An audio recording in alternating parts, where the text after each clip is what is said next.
सरगम सरगम मीरा काकी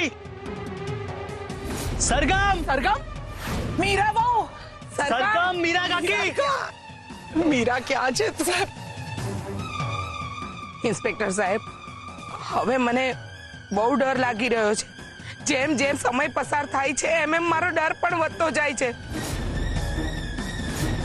પહેલા એ વ્યક્તિએ રાકેશને અને પછી મીરાને ગાયબ કરી. શું ખબર, કદાચ એ મારા સુધી પણ પહોંચી જાય. તમે કંઈક કરો. એ વ્યક્તિ હવે કોઈને હાનિ નહીં પહોંચાડી શકે. તમે ચિંતા નહીં કરો. આખા એરિયાના સીસીટીવી ફૂટેજ અમારી ટીમ ચેક કરી રહી છે. સરગમ રાકેશ અને મીરાબેનને કઈ દિશામાં લઈ ગઈ છે ને એ બહુ જલ્દી ખબર પડી જશે.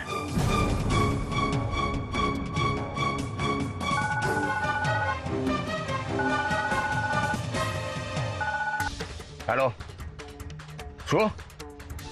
જલ્દી પ્રોસેસ સ્ટાર્ટ કરો. એની હાવ મને રિઝલ્ટ જોઈએ. શું થયું સાહેબ? અચાનક સરગમનો ફોન બંધ આવે છે. સરગમ છે ને બહુ સ્માર્ટ છે. એને ખબર પડી ગઈ હશે કે પોલીસ એનો ફોન ટ્રેક કરી રહી છે, એટલે જ ફોન બંધ કરીને ક્યાંક જતી રહી. ચિરાગ, હજુ પણ સરગમ ઉપર શંકા છે? મોટી બા, તમે જ કહેતા હતા ને કે સરગમનું માનસિક સંતુલન બરાબર નથી. તો પછી સરગમને જે હેરાન કરે, સરગમ એની સાથે કંઈ પણ કરી શકે છે, એની સાથે બદલો લઈ શકે છે. તો બની શકે કે કદાચ મીરાએ એને તમાચો માર્યો હતો એટલે એણે મીરાને બંદી બનાવી લીધી હોય. મોટી બા, તમે તમારી વહુને આટલું પણ ઓળખી ન શક્યા? મને ખબર છે કે એ નિર્દોષ છે. બસ કરો ને હવે. હજુ કેટલો તમારી વહુનો પક્ષ લેશો?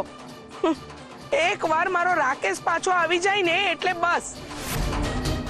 પછી પોલીસ એને સજા આપે કે ના આપે, પણ હું એને જરૂર સજા આપીશ. ગાયત્રીબેન, રાકેશને કંઈ જ નહીં થાય. આ વચન છે મારું તમને. બહુ જલ્દી રાકેશ આપણને મળી જશે.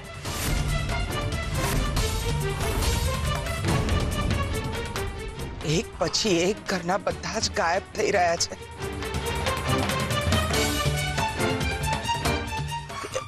એક મિનિટ, માધુરી ક્યાં છે? માધુરી? અરે હમણાં સુધી તો અહીંયા હતી, તો પછી ક્યાં ગઈ? હા, માધુરી, માધુરી.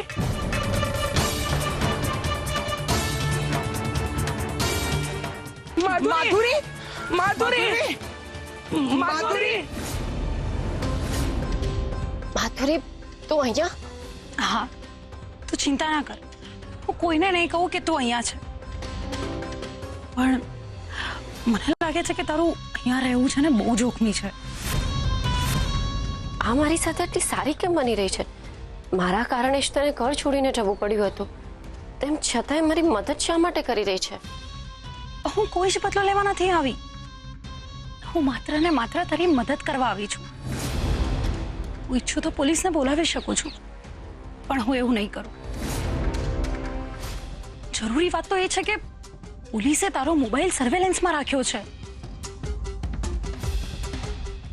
મને ખબર પડી ગઈ હતી અને એટલે જ મેં બંધ કરી દીધો છે. પણ મારો વિશ્વાસ કર, મેં ના મીરા આંટીને ગાયબ કર્યા છે, ના રાકેશભાઈને. આવું બધું કોણ કરી રહ્યું છે ને શું કામ કરી રહ્યું છે એ મને પણ નથી ખબર. મને વિશ્વાસ છે તારા પર. ભલે તું મને ખરાબ માનતી હોય, પણ ક્યારેય મારો ઇન્ટેન્શન તને હાનિ પહોંચાડવાનો નહોતો અને આજે પણ નથી. પણ મારી સલાહ એટલી જ છે કે તું અત્યારે અહીંયાથી જતી રહે.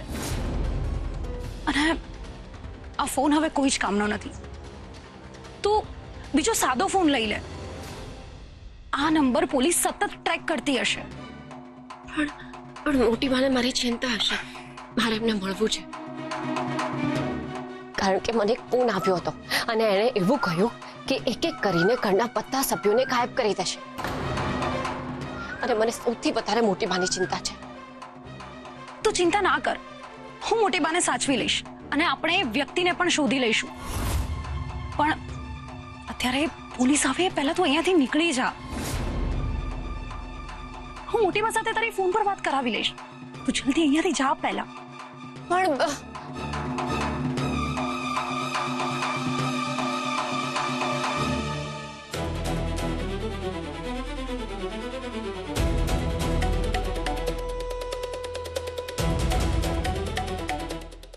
હેલો, તમે હજુ સંજીવની હોસ્પિટલમાં જ છો ને? સારું, મને એક અર્જન્ટ રિક્વાયરમેન્ટ છે. બધું તૈયાર રાખજો. હવે તું જ તારી સાથે શુંનું શું થાય છે?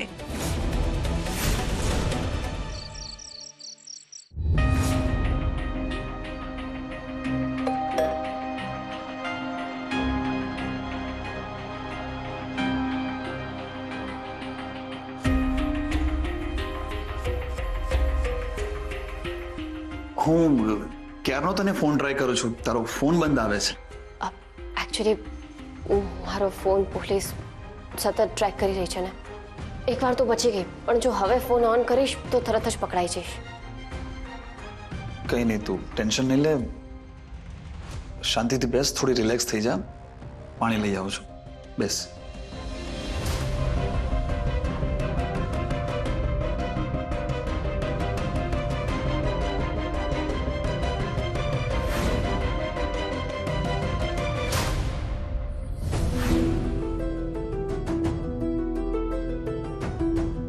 Thank you. અરે ગમે તેમ કરીને મોટી બા સાથે વાત કરવી છે, પણ હું તમારા ફોનમાંથી પણ એમની સાથે વાત નહીં કરી શકું. મારે એક નવા સિમ કાર્ડની જરૂર પડશે. શું તમે મદદ કરી શકશો? હા, મારી પાસે એક સિમ કાર્ડ છે, હું તને આપીશ. પણ જરા તું શાંતિથી વિચાર કે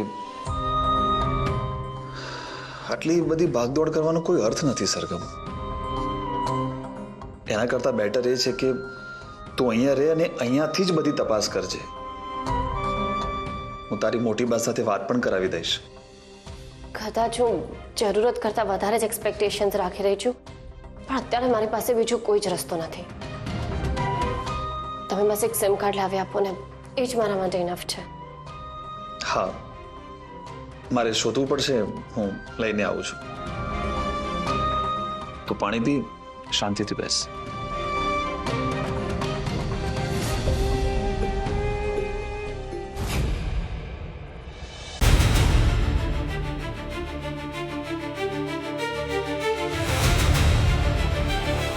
સરગમ, શું થયું? મોટી બા મળ્યા કે નહીં? તારી એમની સાથે વાત થઈ? આરવ, એમાં એવું થયું કે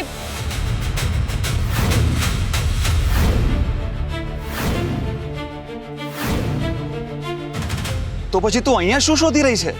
અરે હું અહીંયા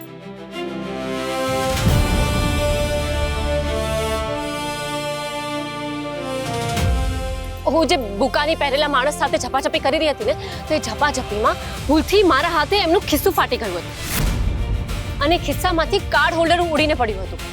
તો જો એ બુકાની વાળો ઉતાવળમાં અહીંયાથી ભાગી ગયો હશે તો એ કાર્ડ હોલ્ડર લેવાનું ભૂલી ગયો હશે ને. બસ હું એ કાર્ડ હોલ્ડર જ શોધી રહી હતી. એટલે બસ એ અહીંયા જ હતો અને મેં આમ અને પછી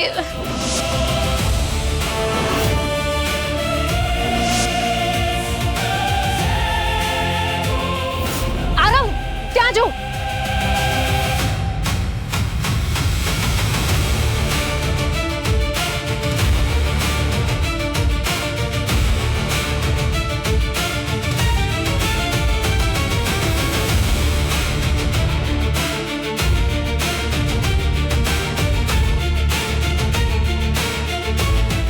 જીતેન્દ્ર કુમાર, આ છે કોણ?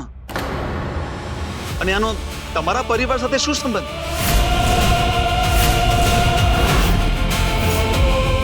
હવે આપણે વધારે સમય ના બગાડવો જોઈએ અને આ જીતેન્દ્રને જલ્દી જ પકડી લેવો જોઈએ. માધુરી, હેલો. સરગમ, બહુ મોટી પ્રોબ્લેમ થઈ ગઈ છે. મમ્મીએ અને ગાયત્રી આંટીએ મળીને મોટી બાને રૂમમાં પૂરી દીધા છે. એમને બંધક બનાવી દીધા છે. અરે એમને એવું લાગે છે કે આ બધું મોટી બાએ કર્યું છે. શું? તો તું કંઈક કર ને, લચાંટીને સમજાવ ને. પોલીસને એક સળગેલી બોડી મળી હતી. એના કપડાં રાકેશભાઈના કપડા સાથે મેચ થતા હતા. અને આ સાંભળીને ગાયત્રી આંટી ભાંગી પડ્યા. એમને એવું લાગે છે કે રાકેશભાઈ હવે આ દુનિયામાં રહ્યા જ નથી. એકવાર તો એમને ગુસ્સામાં આવીને મોટી બા પર પ્રહાર કર્યો અને અત્યારે એમને રૂમમાં બંધ કરી દીધા છે. તું તો ચિંતા ના કર, હું હમણાં જાઉં છું. મોટી બાને કંઈ જ નહીં થવા દઉં, પણ તું મને સતત અપડેટ આપતી રહેજો, ઓકે? હા.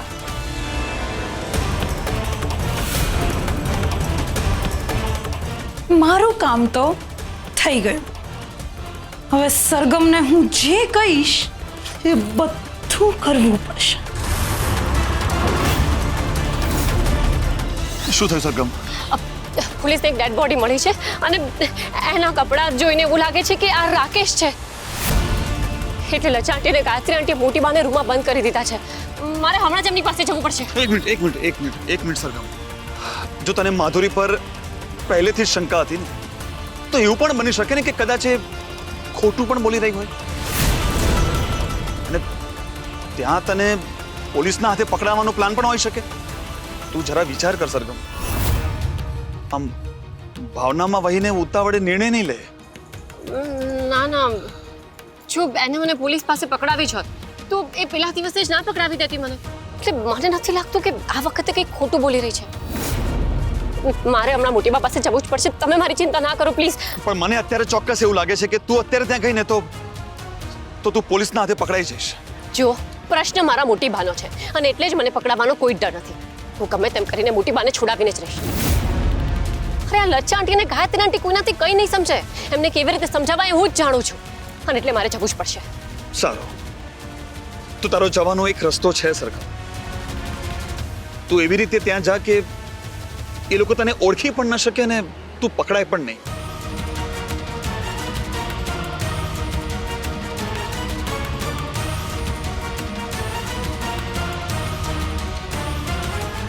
આ જીતેન્દ્ર કુમારની તપાસ હવે હું શરૂ કરું છું. પણ બસ તું મેં તને જે કીધું છે ને તું એ પ્રમાણે જ કરશે. મારો વિશ્વાસ રાખજે સરગમ. નહીં તો તું મોટી બાને બચાવી પણ નહીં શકે અને પોતે પણ પકડાઈ જઈશ.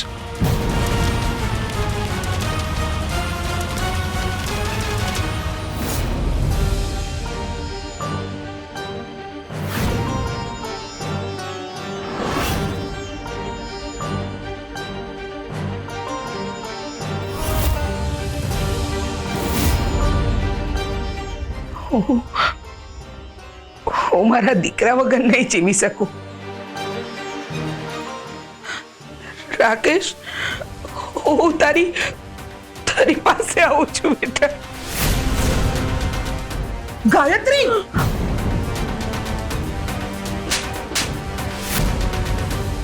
ગાયત્રી, આ તું શું કરવા જઈ રહી હતી? હા,